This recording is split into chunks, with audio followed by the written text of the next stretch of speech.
bittersweet heart, it's time to head out of Alaska. We had the best time, but now it's getting to be fall, if you can tell from the colors behind me. And we're going to escape the cold and head south back to Canada and the lower 48.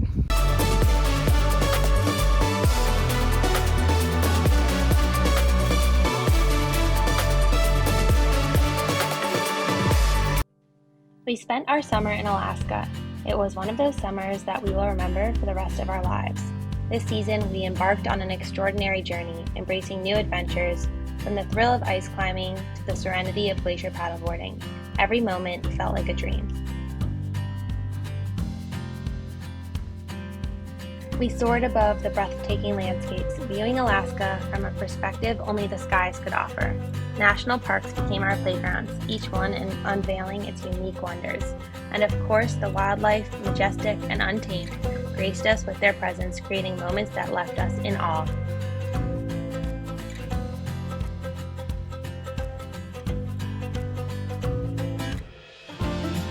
As the cold grips the land, we reflect on a summer filled with unparalleled experiences. Our memories here will always be close to our hearts. But now, as winter approaches and fall starts to show up, it's time to bid farewell to this wonderland and embrace the next chapter of our journey. And I'm going to take you along with us. We're hoping to get 40 hours in this next 5 days of driving done, but there are wildfires and we don't know how that will affect us. So let's see how it goes. Last night we slept at a rest stop outside of Tok, which is like the gateway to Alaska and the closest town to the border of Canada. We're a couple hours away from the border. We'll be crossing today into Canada, and then we'll see where we get to this week. State of the van before we're driving is currently a mess because we had a lot of adventures in Alaska and we have a lot of unpacking to do. But luckily there's two of us and someone is going to drive while the other one cleans. Luckily, our drive down from Alaska was just as scenic as many of our drives through this beautiful state. We saw amazing sights and, of course, got stuck in some construction along the way. Bye, Alaska. And our second day of driving, we made it to Canada.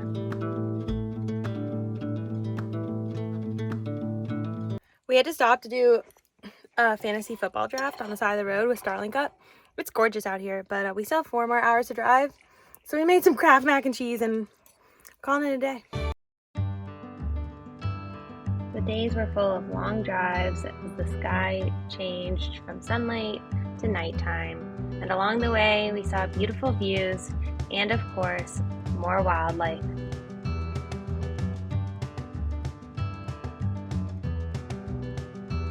All right, it's day 3 of our drive. We just did our laundry at the laundromat. We are in Whitehorse, classic day in the van, and we are going to start driving down the Cassiar. Now, I've checked Drive BC and 511 multiple times, and all the sites where you can see the road conditions, and the Cassiar Stewart Highway is open. So we're going to take that because right now they're both open. So we'll just see, and we're gonna hope that we just pass through the smoky section pretty fast, and that it doesn't get closed while we're on the road. We just got to Watson Lake. I'm getting gas, but it smells smoky out here. It's like there's a wildfire very close to us and you can smell it. So we gotta get past this quickly and only stop here very briefly. Of course, we are back at Signpost Forest to hang up another sign because we have to, and then we're going back on the road. This forest began when a soldier was stationed in Canada and left a sign for his family and friends. Since then, tons of visitors have left their own signs in this forest, and it's continuously growing. We stopped here on our way up, and of course we stopped on our way back. Okay, now we have 2 signs in the Signpost Forest, so let me know if you find either of them. Did I just make canned chicken salad for dinner on the road? Yes. Clearly we're eating gourmet this week on this drive.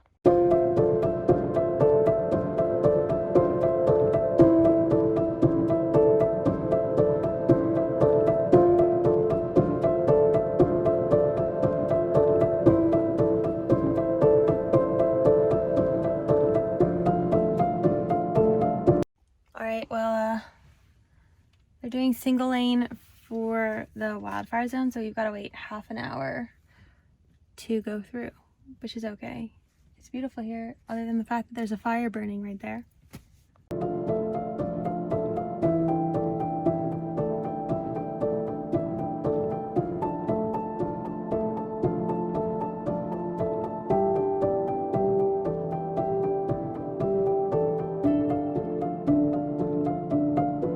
This is crazy. There's just trees burnt everywhere. And obviously it smells strongly of smoke, but there's just trees down for miles, smoke coming out of the ground. You can kind of tell where the fire has traveled to and where it's come from, but it's just sad to see how many trees. We've been driving for now, what, 15 minutes maybe? And it's all burnt. We've seen one squirrel, and I'm really hoping that many of the animals got away from this fire. It says caribou crossing next 25 kilometers, but I hope there are no caribou anywhere nearby. We drove past the wildfires that were still blazing all around us, as trees were just bare, and it was incredibly sad and depressing.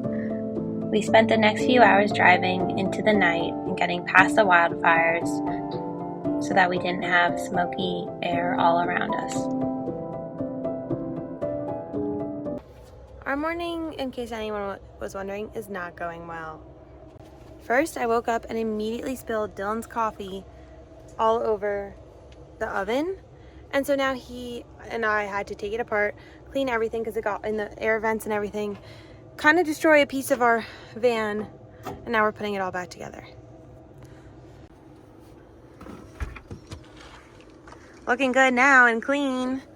Here's the piece of wood we broke, all of our cleaning supplies, all the things that got dirty. At least it's a beautiful viewpoint. But also, I didn't get the camping reservations or hiking reservations that I wanted because I slept in. And that's also why the coffee, I was like disoriented and I slept in, and Dylan was up making coffee, so. Never sleep in, that's the new motto. Okay, well, our van is clean now because we spent some time cleaning, and we've got like 10 hours of driving to do today, so we're just gonna forget that happened. We got a lot done. We got some cooking done, like to meal prep for being on the road, and the van's clean. The oven is cleaner than it's ever been, and we're gonna hit the road.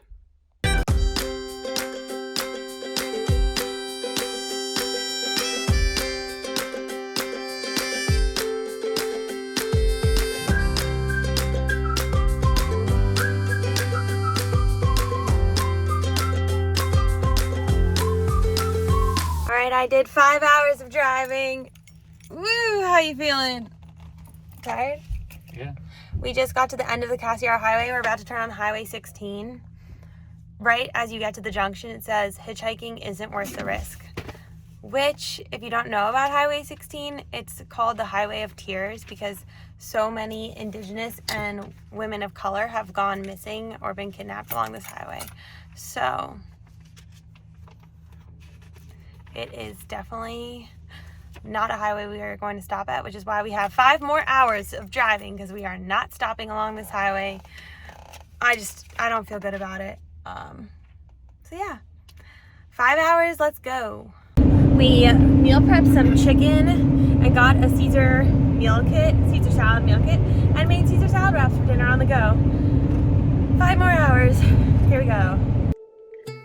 Alaska, you've been more than we could have imagined. We're finishing up our last few hours of driving into Canada, and as we leave behind the frost-kissed landscapes, we carry with us the warmth of the memories we created. Join us as we move forward, ready to explore new horizons and even more of the beautiful Canadian countryside. Until next time, Alaska. It's time for us to explore more of Canada, so make sure to like and follow along for more.